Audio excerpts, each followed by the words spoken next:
তো আজকে যখন আরামবাগ থেকে বাড়ি আসছিলাম, তো স্ট্যান্ডেতে দেখলাম একটা ছেলে একটা মেয়ে দুজন মিলে মানে ঝামেলা হচ্ছে ওদের মধ্যে।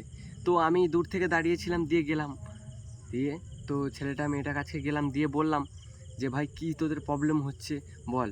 দিয়ে মেয়েটা নাকি বলছিল তোর সাথে থাকবো না, তোর কি আছে, তুই কত টাকা ইনকাম করিস, তোর থেকে ভালো ছেলে আমার বাবা বিয়ে দেবে, তোর সাথে আমি থাকবো না। দিয়ে ছেলেটা অনেক কান্না করছিল।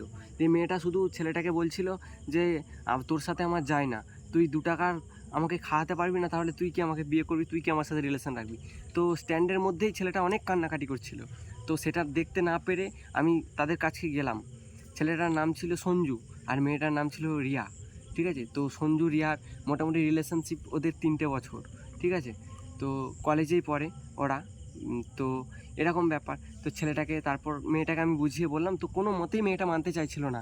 দিয়ে ছেলেটাকে আমি একটু বোঝালাম, দিয়ে বুঝিয়ে অনেক কান্না করছিল ছেলেটাকে। তারপর আরামবাগে একটা বাস স্ট্যান্ডে নিয়ে এলাম, নিয়ে এসে বাস স্ট্যান্ডে একটা দোকানে নিয়ে গেলাম, তাকে একটু মিষ্টি জল খাওয়ালাম, একটু মাইন্ডটা ফ্রি করালাম। তো ছেলেটা সব সময় কেঁদেই যাচ্ছিলো। আমার সাথে দুটো বন্ধু ছিল, আমরা অনেক বোঝালাম, বোঝাতে চাইছিল না। তো তারপর একটা কেশবদের গান চালালাম, গানটা চালিয়ে ছেলেটাকে শোনালাম। যে সেই গানটা ছিল না, যে হয়তো কোনো দিন তুই চাইবি আমাকে, সেই দিনও তুই অন্য কারো, আমি আকাশে। এরকম একটা গান আছে না, কেশবদা যখন ভেঙে পড়েছিল তখন কেশবদা কিন্তু ওই গানটা গাওয়ার পর গিয়েছিল যখন, তখন কিন্তু কেশবদা আবার স্ট্যান্ড হয়ে গিয়েছিল। তো ভাইকে আমি ওই গানটা শোনালাম। দেখ ভাই, পার্কে নিয়ে গেলাম আরামবাগকে, গানটা শুনলাম, একটু মাইন্ডটা ফ্রি করলাম। তো গানটা কি গানটা, যে আমায় কাঁদাস না আর কাঁদাস না রে তুই, তোর স্মৃতি ছাড়া নেই রে আর কিছুই, ওরে পিয়া, ওরে পিয়া। যদি আমি শিল্পী না, তবুও গানটা করলাম। তো ভাইকে অনেক হাসানোর চেষ্টা করলাম। তো গানটা একদিকে হচ্ছে আর আমিও একদিকে গানটা গাইলাম, গানটা কিছুটা।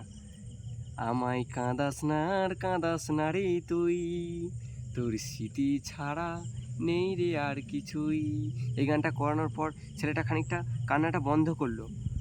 তো ছেলেটাকে অনেক বোঝালাম, ভাই তুই ওকে দেখিয়ে দে, তুই এমন ইনকাম কর যাতে মেয়েটা বলতে পারে যে হ্যাঁ আমি একজনকে কাউকে হারিয়েছি।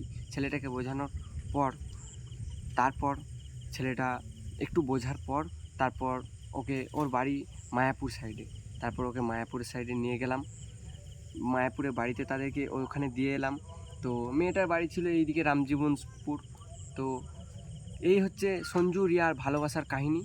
তো গোটাটাই তোমাদের কাছে লাইভে তুলে ধরলাম। তো যদি ভিডিওটা ভালো লেগে থাকে, লাইক কমেন্ট শেয়ার করো, আর এরকম ভিডিও পেতে আমার পেজটি ফলো করে রাখবেন। তো আশা করি এই ভিডিওটা এখন পর্যন্ত, আশা করি এর পরের ভিডিও দেখা হচ্ছে। চলো ভাই, ভিডিওটা এখান পর্যন্ত।